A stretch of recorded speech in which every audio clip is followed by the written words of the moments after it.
Hey guys, कैसे हो आप सभी। Welcome back to our channel the Indian boys reaction. तो गाइस आज की वीडियो होगी हमारी यहाँ पे जो एक मतलब फ्रॉम मूसा टू हुसैन की स्टोरी है, the untold story of Ashura. तो इसमें मतलब इन्होंने बताया है कि ये रियली मकतूब जी हैं। इन्होंने पूरे वीडियो के बारे में बताया, इन्होंने पूरा एक्सप्लेन किया, एआई टाइप से भी एक्सप्लेन किया के ऊपर पूरा। तो गाइस जो हमारी जो पिछली वीडियो थी उससे मतलब इंस्पायर होके मतलब हमने ये वीडियो देखी है कि हाँ इसको देखेंगे, क्योंकि इसने पूरा एक्सप्लेन किया है इस वीडियो के बारे में। तो इसको देखेंगे। पहले भी हमने इस वीडियो पे रिएक्शन दिया है, तो इसमें इस वीडियो को देख के हमें मतलब एक समझ आ जाती है या फिर इन्फॉर्मेशन अच्छी मिलती है कि कैसे इस वीडियो को रिलेट किया गया है। तो उसके ऊपर हम रिएक्शन देंगे, आपको भी समझ आ जाएगा। यहाँ पे जो वीडियो बनाई है इन्होंने बहुत अच्छे से एआई से बनाई है। वही वीडियो चलाने से पहले मैं आपको यही बोलता हूँ कि हमारे चैनल को सब्सक्राइब जरूर करें। तो चलते हैं सीधा वीडियो के ऊपर। मुहर्रम और करबला। अल्लाहू अकबर। ये लफ्ज़ सुनते ही इमाम हुसैन रज़ी अल्लाह अन्हु की शहादत याद आती है, जिसके दर्द को याद करके आज भी हजारों शिया मुसलमान मातम मनाते हैं, अपना खून बहाते हैं, अपना सीना पीटते हैं। ये मैंने देखा था पहले वीडियो में यार, ये ब्लैक करने से और दूसरी तरफ सुन्नी मुसलमान हैं तो इस महीने में रोज़े रखते हैं, इबादत करते हैं। हज़रत इमाम हुसैन रज़ी अल्लाह अन्हु की क़ुरबानी को याद करके इस महीने को बड़ी सादगी के साथ गुजारते हैं। शिया और सुन्नी दोनों ही मुहर्रम के महीने को मनाते हैं, लेकिन दोनों का मुहर्रम मनाने का तरीक़ा बिल्कुल अलग है। इमाम हुसैन क्या चीज़ है ये, मतलब दोनों एक मारता है एक रोज़े रखता है, क्या चीज़ है ये? मैं नहीं था बिल्कुल। अगर मैं आपसे कहूँ कि मुहर्रम की शुरुआत करबला के मैदान से नहीं हुई, हज़रत हुसैन रज़ी अल्लाह अन्हु की शहादत से नहीं हुई, बल्कि इसकी हकीकत हज़ारों साल पुरानी है। जुड़ी इससे मूसा की जिंदगानी है। और इस हकीकत को समझने के लिए हमें 1400 साल पुराने दमिश्कस में जाना होगा। दमिश्कस साल 680 CE, प्रॉफिट मोहम्मद सल्लल्लाहु अलैहि वसल्लम के गुजरने के 50 साल बाद। मुसलमानों के खलीफा मुआविया रज़ी अल्लाह अन्हु अब नहीं रहे। जल्द से जल्द सारी इस्लामी रियासतों में पैगाम पहुंचा दो। जी बिल्कुल।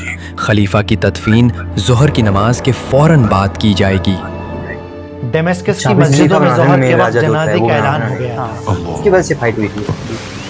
लोगों ने जनाजे की नमाज भी पढ़ ली, लेकिन हर आम और ख़ास इंसान जानता था कि हज़रत मुआविया रज़ी अल्लाह अन्हु ने अपने इंतकाल से सालों पहले ही खलीफा चुने जाने के तरीक़े में एक बहुत बड़ा बदलाव कर दिया था। उन्होंने अपनी ज़िंदगी में ही पूरे एम्पायर से अपने बेटे यजीद के हक़ में बैत ले ली थी, यानी लोगों को बता दिया था कि इस्लाम का अगला खलीफा मेरा बेटा यजीद होगा। इस्लामिक हिस्ट्री में पहली बार खिलाफत का फैसला ईमान और रसूलों की बुनियाद पर नहीं बल्कि खून और खानदान की बुनियाद पर हो रहा था। इसे अंग्रेजी में हेरिडिटरी सक्सेशन कहते हैं, यानी राजा का बेटा राजा बनेगा और रंग का बेटा रंग। यजीद एक ऐसा शख्स था जिसका मकसद इस्लामिक एम्पायर को आगे फैलाना नहीं था, बल्कि उसका मकसद था अपनी पावर को, अपने दबदबे को कायम रखना। और जब यजीद के खलीफा बनने का ऐलान सारे इस्लामिक स्टेट्स में हुआ, तब एक हंगामा फैल गया।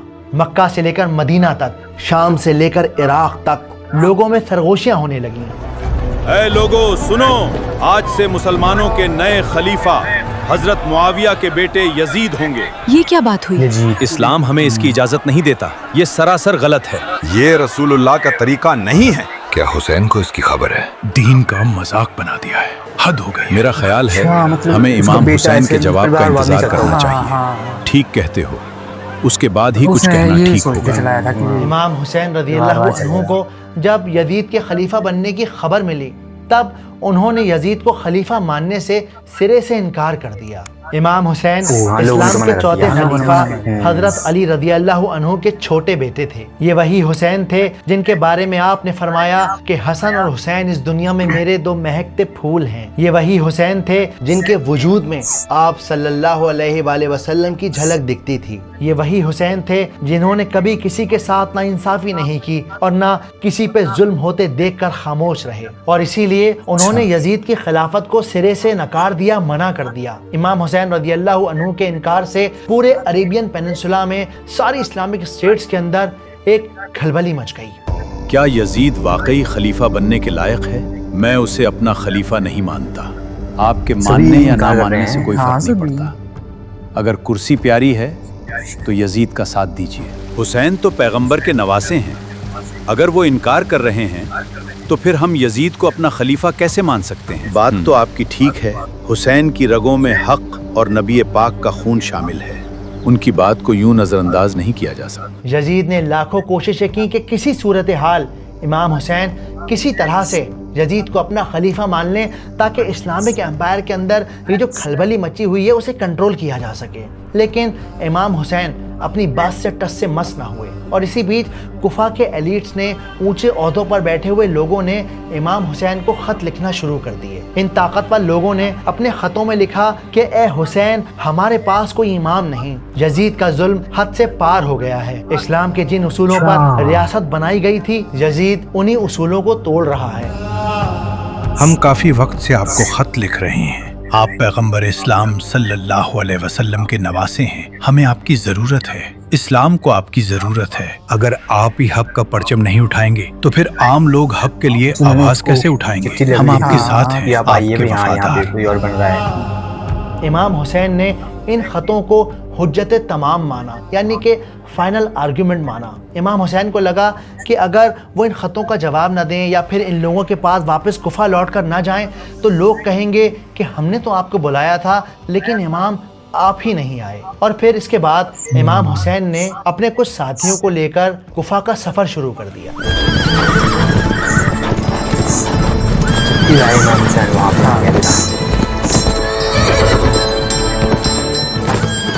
ادھر یزید کے حکم پر کوفہ کے گورنر عبید اللہ ابن زیاد نے پروپیگنڈا چلایا کہ حسین باغی ہو چکے ہیں اور مسلمانی حکومت کے لیے ایک فتنہ بن چکے ہیں. یزید نے خط لکھنے والوں کو دھمکایا اور اعلان کیا یزید کو خلیفہ نہ ماننے والوں کو ان کے عہدوں سے برخاست کر دیا جائے گا. ان سب کا حقہ پانی بند کر دیا جائے گا اور ریاست غداری کے الزام میں ان کی ساری جائیداد پر قبضہ کر لے گی. یہ خط پڑھا آپ نے؟ مجھے یزید کے ہاتھوں گردن کٹانے کا شوق نہیں ہے، لیکن ہم امام حسین کو کیا جواب دیں گے؟ یہ ایک اہم سوال ہے. اللہ سے دعا کیجئے، وہ سب دیکھنے والا ہے. فی الحال آپ کوئی خط نہ لکھیے. مشکلیں پھنس گئی دونوں طرف سے. یہ آپ کیا کہہ رہے ہیں؟ ہم امام حسین کا راستہ روکیں، ان سے جنگ کریں، ان کا خون بہائیں؟ وہ رسول اللہ کے نواسے ہیں، شیر خدا علی کے بیٹے ہیں. یزید کا حکم یعنی ریاست کا حکم. جائیے امام کو کوفہ میں داخل ہونے سے روکیے. یا تو آپ ہمارے ساتھ ہیں یا ہمارے خلاف. ڈر اور لالچ کے چلتے یزید کے حکم کی تعمیل ہوئی. امام حسین رضی اللہ عنہ کو کوفہ پہنچنے سے پہلے ہی کربلا کے میدان میں یزید کی فوج نے گھیر لیا.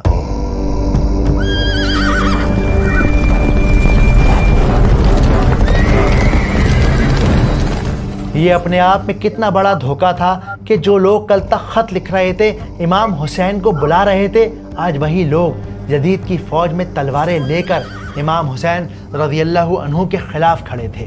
یہ لوگ یزید کا ساتھ دے رہے تھے صرف اس ڈر سے کہ کہیں یزید انہیں بھی قتل نہ کر دے، کہیں ان سے ان کی پوزیشن کی پاور کو روک. کتابوں میں یہ بات مینشن ہے کہ امام حسین رضی اللہ عنہ کے ساتھ تقریباً 72 مسلمان کھڑے تھے اور ان لوگوں کے سامنے یزید کی پوری فوج کھڑی ہوئی. حالانکہ اس بات کی روایت ہمیں کتابوں میں کم ملتی ہے، بہت کم جگہ پہ لکھا گیا ہے، لیکن میرے خیال میں اس بات میں کہنے میں کوئی حرج نہیں کہ اس دن شیر خدا کے بیٹے نے کلام پاک کو چوم کر بلند آواز میں کہا، اے مسلمانوں، میں ہوں امام حسین، اللہ کے رسول محمد صلی اللہ علیہ وآلہ وسلم کا نواسا، فاطمہ بنت محمد کا بیٹا. اے تلواروں، اگر میرے خون سے اسلام زندہ رہ سکتا ہے تو آؤ مجھے اپنی آغوش میں لے لو. روکو ان سب کو، یہ ریاست کے دشمن ہیں، خلیفہ کے نافرمان ہیں. چلو آگے بڑھو. یزید والے ان کی سینہ بہت بڑا ہے. یہ تو پورے تھے.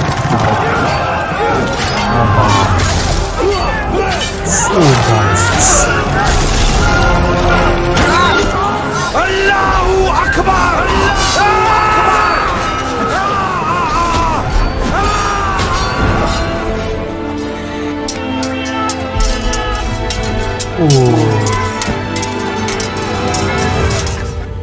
इमाम हुसैन रज़ी अल्लाह अन्हु अपनी आखिरी सांस तक लड़ते रहे,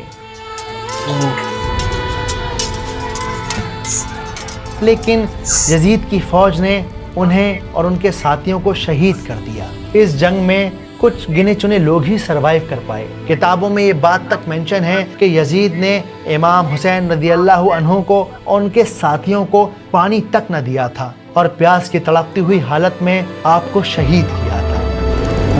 अच्छा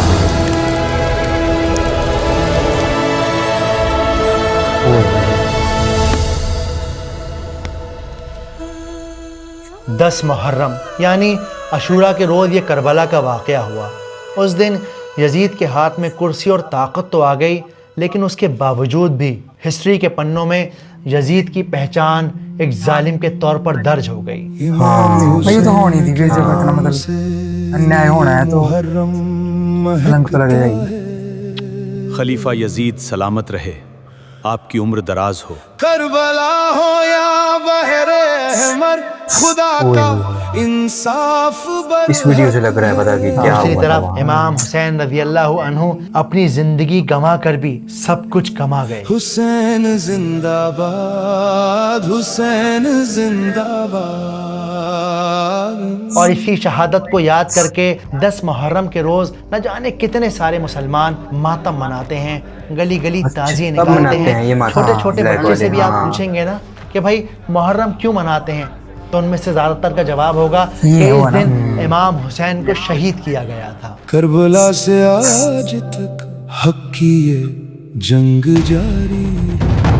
हज़रत इमाम हुसैन रज़ी अल्लाह अन्हु शहीद हो गए और इसी दिन से इस्लामिक खिलाफत एक ख़ानदानी बादशाहत में बदल गई, यानी उमैयद डायनेस्टी में बदल गई।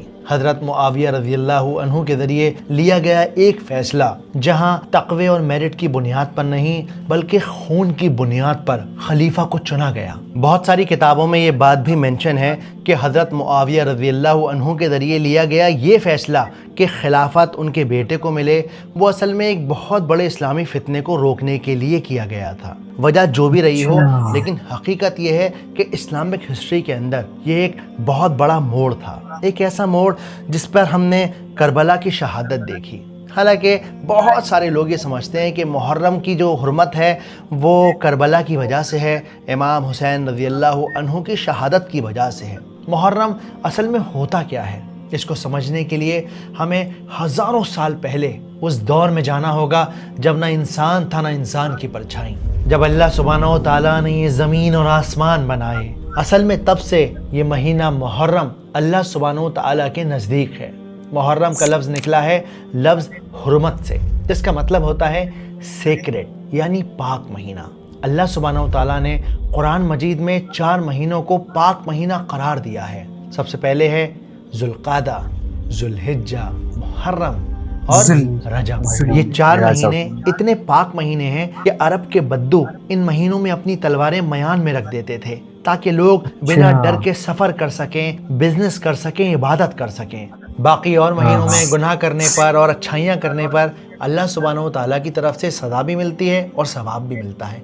लेकिन इन 4 महीनों में यूँ समझिए कि अल्लाह ने एक्स्ट्रा सिक्योरिटी लगा रखी है। अगर आप गलती करते हैं तो उस गलती की सज़ा, उस गलती का गुनाह बहुत ज़्यादा बढ़ जाता है, और अगर आप कोई अच्छा काम करते हैं तो उन अच्छे कामों का सवाब भी बहुत ज़्यादा बढ़ जाता है। हमारे प्यारे नबी मोहम्मद सल्लल्लाहु अलैहि वसल्लम इसे शहरुल्लाह यानी अल्लाह का महीना कहा है, और हमें इन्फॉर्म किया है कि रमज़ान के बाद सबसे अफजल रोज़े मुहर्रम के नफली रोज़े होते हैं। तो क्या बात समझ में आई कि ये महीना न किसी गम की वजह से और ना ही किसी खुशी की वजह से पाक है, बल्कि ये जब से ज़मीन और आसमान और कायनात को बनाया गया है उस दिन से अल्लाह सुब्हानहू व तआला ने इन महीनों को पाक करार दे दिया है। इतना पाक कि इस दिन 10 मुहर्रम को मक्का में कुरैश काबा पर नया गिलाफ चढ़ाते और मदीना के यहूदी इस दिन का रोज़ा रखते। हालांकि धीरे धीरे कुरैश ने जिस तरह एक अल्लाह की इबादत को छोड़कर बुतों की पूजा शुरू कर दी, उसी तरह उन्होंने इन पाक महीनों को आगे पीछे करना शुरू कर दिया। जैसे कभी किसी कबीले पर कब्जा करना होता, किसी का माल लूटना होता, कोई जंग करनी होती, तो ये लोग आपस में कहते कि भाई ऐसा करो कि मुहर्रम के महीने को आगे वाले महीने में शिफ्ट कर दो, इस महीने अगर हमला न किया या फिर जंग न की तो बड़ा नुकसान हो जाएगा। हमारे प्यारे नबी मोहम्मद सल्लल्लाहु अलैहि वसल्लम जब इस्लाम का पैगाम लेकर आए तब आपने सख्ती से इन पाक महीनों को इधर उधर करना हराम करार दे दिया। मेरा इरादा है कि आने वाले कुछ दिनों में हमजा के कबीले पर हमला कर दिया जाए, आपका क्या ख्याल है? लेकिन ये तो मुहर्रम का महीना है, इसमें हम जंग कैसे कर सकते हैं? कोई बात नहीं, मुहर्रम का महीना जंग के बाद रख दो, ऐसा मौका दोबारा नहीं आएगा। अब ये करना मुश्किल है, हमारे ज्यादातर गुलाम बागी हो चुके हैं और मोहम्मद के उसूलों के मुताबिक हम इन महीनों को आगे पीछे नहीं कर सकते। लेकिन अभी भी एक सवाल आप सबके दिमाग में आना चाहिए कि भाई जब करबला हुआ ही नहीं, जब मुहर्रम को कोई वाकई नहीं गुजरा, तब ये अरब के बद्दू और ये यहूदी किस चीज़ को इतनी ज़्यादा इंपॉर्टेंस देते थे कि 10वीं मुहर्रम का रोज़ा रखते थे? इस सवाल के जवाब को जानने के लिए चलिए मैं आपको लेकर चलता हूँ मिस्र के हजारों साल पुराने ज़माने में। उस ज़माने में मिस्र यानी इजिप्ट दुनिया की सबसे ताकतवर सल्तनत में से एक थी और इस सल्तनत का बादशाह था फिरौन, एक ऐसा जालिम बादशाह जिसने जुल्म की सारी हदें पार कर दी थी। याकूब अलैहिस्सलाम की पूरी नस्ल उसकी गुलामी में पिस रही थी, उनके बेटों को ज़िबा कर दिया जाता, उनकी औरतों को जलील किया जाता और इन लोगों की बुरी तरह पिटाई की जाती। क्या कहा तूने? फिरौन तेरा खुदा नहीं है? आज मैं तेरी खाल उधेड़ दूंगा, कमबख्त, हट पीछे। कुरान में अल्लाह सुब्हानहू व तआला बयान करते हैं कि फिरौन अपने गुरूर में, अपनी ताकत के नशे में इस कदर अंधा हो गया कि वो लोगों से कहने लगा फ़क़ाला अना रब्बुकुमुल आला, कि मैं तुम सबका खुदा हूँ और मैं सबसे बड़ा रब हूँ। सो कहने लगा कि तुम्हारा सबसे बड़ा मालिक मैं हूँ। और आखिरकार इस तकब्बुर और गुरूर को मिट्टी में मिलाने के लिए अल्लाह सुब्हानहू व तआला ने हजरत मूसा अलैहिस्सलाम को भेजा, बिना किसी फौज के, बिना किसी हथियार के, बिना किसी दौलत के, सिर्फ एक लकड़ी की लाठी और अपने रब पर पुख्ता यकीन करके मूसा अलैहिस्सलाम उस वक्त के सबसे बड़े जालिम फिरौन के सामने खड़े हो गए। आपने उसे उसके महल में खड़े होकर ललकारा, उसे बताया कि वो खुदा नहीं है बल्कि खुदा वो है जो इस जमीन और आसमान को चलाता है, खुदा वो है जो चींटी को भी रिस्क खिलाता है, खुदा वो है जो सुबह और शाम करता है, खुदा वो है जो पानी को बहाता है, खुदा वो है जो पौधों को उगाता है। मूसा अलैहिस्सलाम ने सालों तक एक अल्लाह को मानने की दावत दी, दूर दूर इलाकों में जाकर लोगों को समझाया, उन्हें बताया कि फिरौन खुदा नहीं है बल्कि खुदा वो है जो हर वक्त उनका ख्याल रखता है। और धीरे धीरे धीरे लोग उनके साथ एकजुट होने लगे। जब फिरौन का जुल्म बढ़ा तब मूसा अलैहिस्सलाम के मानने वालों की जान पर खतरा मंडराने लगा। तब अल्लाह सुब्हानहू व तआला ने मूसा अलैहिस्सलाम को हुक्म दिया कि मूसा अपनी कौम को लीजिए, यहाँ से निकल जाइए। हुक्म मिलते ही बूढ़े, बच्चे, जवान, औरतें, कमजोर, लाचार, बेबस सब के सब अपना सामान बांधकर मूसा अलैहिस्सलाम के पीछे चल दिए। लेकिन जैसे ही फिरौन को ये खबर हुई कि उसके गुलाम उसके चुंगल से फरार हो रहे हैं, उसका गुस्सा आसमान को छूने लगा। मेरी फौज तैयार करो, आज मुझसे कोई नहीं बच पाएगा, मैं सबको खत्म कर दूंगा। गुस्से में चूर फिरौन अपने घोड़ों पर सवार होकर अपने महल से निकल पड़ा। चीखते चिल्लाते घोड़े, चाबुक खाते घोड़े जमीन पर बिजली की रफ्तार से दौड़ रहे थे। उधर मूसा अलैहिस्सलाम समुंदर के सामने खड़े सोच रहे थे कि ये अल्लाह का क्या फैसला है। चीखता चिल्लाता समुंदर, ठाटे मारता समुंदर, उस समुंदर की लहरें मूसा अलैहिस्सलाम के लोगों के जिस्म में खौफ बनकर दौड़ रही थीं। और दूसरी तरफ धूल उड़ाती हुई फिरौन की जालिम फौज मौत बनकर मूसा अलैहिस्सलाम की कौम की तरफ बढ़ रही थी। दाएं और बाएं भागने का कोई रास्ता न था। और फिर जैसे आसमान ने भी मूसा अलैहिस्सलाम की कौम से मुंह मोड़ लिया, खौफनाक आंधी चलने लगी, धूल और गुबार के तूफान ने लोगों को अपनी आगोश में ले लिया। वो लाचार लोग डर से कांप उठे, औरतों की चीखें गूंजने लगी और खौफ का ये आलम था कि मासूम बच्चों ने माओं के दूध तक छोड़ दिए। पूरा माहौल एक ऐसी चीखती खामोशी में बदल गया जहां हर चीख आने वाली मौत का पैगाम थी। कमजोर ईमान वाले बुरी तरह चिल्लाए, ऐ मूसा, आज तुमने हमें मरवा दिया।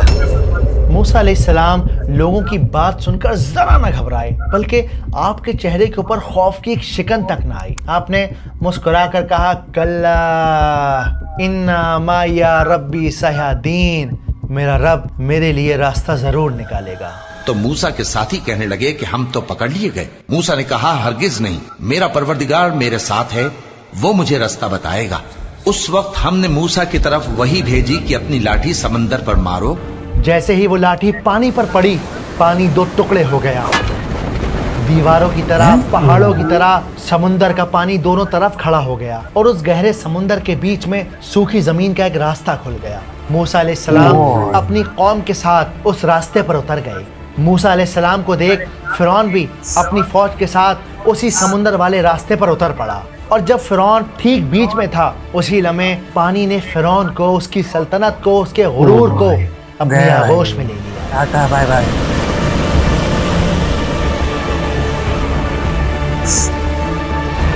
ये खतरनाक ही सीन था, मतलब पानी साइड में कर देना ऐसे, है ना?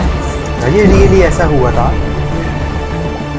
अल्लाह सुब्हानहू तआला ने फिरौन के जुल्म को उस दिन हमेशा के लिए ख़त्म कर दिया और उसकी लाश को ता क़यामत लोगों के लिए एक इबरत बनाकर छोड़ दिया। तो आज हम तेरे बदन को बचा लेंगे ताकि तू पिछलों के लिए इबरत हो, और बहुत से लोग हमारी निशानियों से बेखबर हैं। और ये अजीम मौजज़ा किस दिन हुआ था? ये अजीम मौजज़ा हुआ था मुहर्रम की 10वीं तारीख को, और इसी 10वीं तारीख को अशूरा का दिन कहा जाता है। अशूरा अरबी का लफ्ज़ है जिसका मतलब होता है 10th, यानी कि 10। और ये अशूरा का दिन किसी आम फतह का दिन नहीं है, बल्कि ये तवक्कुल का वो सबक है कि जब इंसान ये सोचे कि जिस रोज़ सारे रास्ते बंद होंगे ना, लगेगा कि अरे अब तो कहीं मैं जा ही नहीं सकता, तब तुम अपने दिल में ये बात यकीन कर लो कि वो है जो तुम्हारे लिए रास्ता निकालेगा, बिल्कुल उस तरह जिस तरह मूसा अलैहिस्सलाम के लिए समंदर को फाड़ कर रास्ता निकाला है। सिर्फ करबला तक नहीं सिमटी ये कहानी है, जुड़ी इससे मूसा की भी जिंदगानी है। वो ये सीन तो बड़ा तगड़ा था ना। पता है, हम सबको अपने अंदर सवाल पूछने की आदत पैदा करनी चाहिए। आपको इस वक्त मुझसे सवाल पूछना चाहिए कि मकतूब भाई ये तो बताइए कि ये हज़ारों साल पुराना वाक़या आप ये बात कैसे कह सकते हैं कि ये 10वीं मुहर्रम को ही हुआ था और इसे अशूरा ही कहते हैं? इस सवाल के जवाब में हमें एक ऑथेंटिक हदीस मिलती है। जब नबी पाक मोहम्मद सल्लल्लाहु अलैहि वसल्लम मक्का से मदीना तशरीफ़ लेकर आए तो आपने देखा कि मदीना के यहूदी यानी ज्यूज़ अशूरा का रोज़ा रखते हैं। आपने पूछा कि भाई आप लोग ये रोज़ा क्यों रखते हैं? ये बड़ा दिन है। इस दिन अल्लाह ने मूसा अलैहिस्सलाम और उनकी कौम को बचाया और फिरौन को समंदर में डुबा दिया। तो मूसा अलैहिस्सलाम ने शुक्राने का रोज़ा रखा, इसलिए हम भी इस दिन रोज़ा रखते हैं। इन यहूदियों का जवाब सुनकर आप सल्लल्लाहु अलैहि वसल्लम ने फरमाया कि मूसा अलैहिस्सलाम पर तुमसे ज़्यादा हक हम मुसलमानों का है, और फिर आपने खुद भी रोज़ा रखा और बाकी मुसलमानों को भी इस रोज़े को रखने का हुक्म दिया। अल्लाह के रसूल सल्लल्लाहु अलैहि वसल्लम की हमें एक हदीस मिलती है जिसमें आप सल्लल्लाहु अलैहि वसल्लम ने फरमाया कि अशूरा के दिन का रोज़ा रखो, क्योंकि अल्लाह अशूरा के रोज़ेदारों के 1 साल के पिछले गुनाहों को माफ़ कर देता है। अल्लाह के रसूल सल्लल्लाहु अलैहि वसल्लम ने फरमाया कि अगले साल मैं 9 और 10 या फिर 10 और 11 मुहर्रम का रोज़ा रखूँगा। लेकिन अगले साल मुहर्रम आने से पहले ही अल्लाह के रसूल सल्लल्लाहु अलैहि वसल्लम इस दुनिया से पर्दा फरमा गए। तो कोशिश कीजिए 9, 10 और 11 को रोज़ा रखिए, अपने रब का शुक्र अदा कीजिए, इमाम हुसैन रज़ियल्लाहु अन्हु की शहादत को अपने दिल में जिंदा रखिए। हुसैन के साथ रखते हैं सब कुछ। हुसैन इसमें जो हुआ था ना इसमें डेथ हुई थी हुसैन की, क्योंकि वहाँ पे वो 32 बंदे थे और उस साइड अशूरा का दिन यानी वो दिन जब अल्लाह सुब्हानहू तआला ने मूसा अलैहिस्सलाम के लिए रास्ता बना दिया। लेकिन आप यहाँ पर एक छोटी सी बात को नोट कीजिएगा कि अल्लाह सुब्हानहू तआला ने कहा कि मूसा लाठी को पानी पर मारो। अल्लाह सुब्हानहू तआला चाहते तो ऐसे ही समुंदर के 2 टुकड़े कर देते, उसके बावजूद भी लाठी को पानी पर मारने का हुक्म क्यों दिया? ताकि दुनिया को, लोगों को ये बात समझाई जा सके कि आपने कोशिश करनी है, एफर्ट करना है, और बाकी का काम अल्लाह सुब्हानहू तआला के हवाले है। और यही सोचकर मैंने आप लोगों के लिए एक AI मास्टर क्लास को डिज़ाइन किया है, जिसमें आप बेसिक से लेकर एडवांस तक सिर्फ 500 रुपए की छोटी सी कीमत में। तो गाइज यहाँ पे हमने मकसूद भाई की वीडियो देखी इसमें, तो इसमें इन्होंने बताया कि मतलब कैसे करबला का वॉर, इस वीडियो देख के मुझे पूरा समझ आ गया। हाँ भाई, मेरे को भी इस वीडियो से पता चला है कि मतलब कैसे प्रॉपर तरीके से बताया है ना कि मतलब एक्सपेरिमेंट कैसे करके किया जैसे, और हाँ पूरा AI का यूज किया, प्रॉपर बताया है उन्होंने। और उन्होंने बताया जो मूसा थे मतलब उन्होंने यार लाठी मारी, वो सीन तो बड़ा ओ जबरदस्त। भाई समुद्र में चीर गया बीच वो बीच गाइस सच बात हुई थी, कुरान में भी लिखा है ऐसा कि ऐसा चीर गया था पूरा। और जब वहाँ पे वो यजीद को उन्होंने जो वहाँ पे उनके पिता की डेथ फादर की डेथ हुई तो उसको यजीद को बना दिया, तो उससे जनता खुश नहीं थी। हाँ खुश नहीं थी। वो बोल रहे थे कि हुसैन को अगला बनाया जाए, सरदार उनका राजा बनाया जाए। तो लेकिन फिर यजीद वहाँ पे सेना लेके आ गया और उसने वहाँ उस साइड 72 बंदे थे और उन्होंने पानी तक नहीं दिया उनको। बिल्कुल बहुत बेरहमी से और इतनी गर्मी में मारा गया। और गाइज यहाँ पे हमने वीडियो को देख के बहुत नॉलेज मिली। इस वीडियो को देख के मुझे पूरा पता लग गया करबला का वॉर कैसे हुआ था, क्यों हुआ था, पूरे हमें क्वेश्चन करके बता। अगर और भी आपके कुछ हम छूट गए हमसे तो आप वीडियो में कमेंट सेक्शन में हमें बता सकते हैं, हम सबके कमेंट पढ़ते हैं। और कमेंट में पढ़ने के साथ हम सबको रिप्लाई भी करते हैं कि हाँ क्या क्या बोल रहे हैं, और उसका रिप्लाई हम जरूर करते हैं। आप पिछली वीडियो देख सकते हैं हमारी, उसमें भी हमने सबको रिप्लाई दिया है। जो भी हमारे सब्सक्राइबर हैं जिन्होंने भी हमें कमेंट किया है हम सबका रिप्लाई देते हैं। बिल्कुल। और गाइज आपसे यही गुजारिश है कि हमारे चैनल को सब्सक्राइब जरूर करें। जितने ज्यादा सब्सक्राइब होंगे हमारे उतनी हमें मोटिवेशन मिलेगी और आगे वीडियो बनाने के लिए हम ऐसे तत्पर ऐसे बनाते रहेंगे और हमें मोटिवेशन मिलती रहेगी आगे वीडियो बनाने की। और हमारी वीडियो को लाइक जरूर करें। और जैसे कि मैं पोलिंग डालता हूँ वहाँ पे आप पोलिंग में वोट जरूर करें, उस पर हम वीडियो बनाएंगे। बिल्कुल। जैसे मैंने आज पोलिंग की है तो उसमें देखें वीडियो चैनल जाके वहाँ पे आप वोट कर सकते हैं। फिर उसके ऊपर हम वीडियो बना देते हैं जो भी हम पोलिंग डाल देंगे, जिसके ज्यादा वोट होंगे जी बिल्कुल उस वीडियो पे हम रिएक्शन देंगे। और गाइस अगर आपको हमारा रिएक्शन अच्छा लगा हो तो हमारे चैनल को आप सब्सक्राइब जरूर करें और हमारी वीडियो को लाइक शेयर जरूर करें। तो ऐसी वीडियो आपको मिलती रहेंगी। मिलते हैं अब अगली वीडियो में, तब तक के लिए thank you so much, bye bye.